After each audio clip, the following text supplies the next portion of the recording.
చాలా మందికి చాలా సమ్మర్ లో చాలా కూల్డ్ వాటర్ తాగడం అలవాటు అయిపోయి అదే మీరు వింటర్ సీజన్ లో కూడా కంటిన్యూ చేస్తుంటారు చల్ల నీళ్ళు తాగడం. దాంతో పాటు బయట సాయంకాలం చలి స్టార్ట్ అయిపోయాక బయట వెళ్ళడం, బైక్స్ పైన తిరగడం, దాంతో బాగా చలి ఎయిర్ కి మీరు ఎక్స్పోజ్ అవ్వడం వల్ల కొంచెం థ్రోట్ ఇరిటేషన్ అనేది వస్తుంది. దాంతో పాటు క్రౌడెడ్ ఏరియాస్ అంటే చిన్న స్పేస్ లో ఎక్కువ మంది ఉన్న దగ్గరికి వెళ్ళి అక్కడ ఉండడం వల్ల ఈ సీజన్ లో ఈ వైరసెస్ అనేవి చాలా యాక్టివ్ గా ఈజీగా స్ప్రెడ్ అయ్యే ఛాన్సెస్ ఉంటాయి.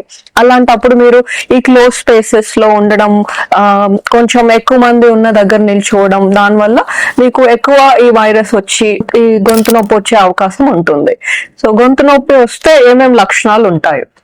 గొంతు నొప్పి వస్తే ఫస్ట్ గొంతులో నొప్పి వస్తుంది, అది తిన్నప్పుడు ఎక్కువ అవుతుంది. దాంతో పాటు జలుబు రావచ్చు, దగ్గు రావచ్చు, తలనొప్పి, ఒళ్ళు నొప్పులు, జ్వరం కూడా వస్తుంది. సో అసలు గొంతు నొప్పికి కారణాలు ఏంటి అంటే వైరల్ ఇన్ఫెక్షన్స్ వల్ల ఎక్కువ శాతం వస్తుంది.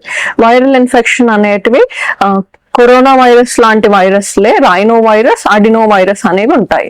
అవి ఎలా స్ప్రెడ్ అవుతాయి అంటే ఒక పేషెంట్ కి సిమ్టమ్స్ ఆల్రెడీ ఉన్నప్పుడు వాళ్ళు దగ్గిన వాళ్ళ పార్టికల్స్ ఉమ్ము పదార్థం అనేది అంటే గాల్లోకి వెళ్ళినప్పుడు మీరు వాళ్ళ దగ్గరలో ఉన్నప్పుడు మీకు వచ్చే ఛాన్సెస్ ఉంటుంది.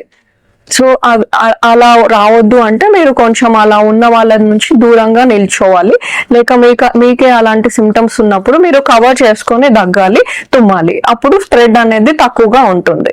దాంతో పాటు వైరల్ ఇన్ఫెక్షన్స్ అయితే ఒక 5 days లో 6 days లో తగ్గిపోయే ఛాన్సెస్ ఈజీగా ఉంటుంది.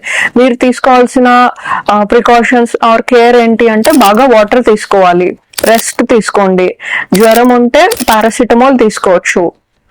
దాంతో పాటు వేడి నీళ్ళతో గార్గిల్ చేయడం ఇంపార్టెంట్.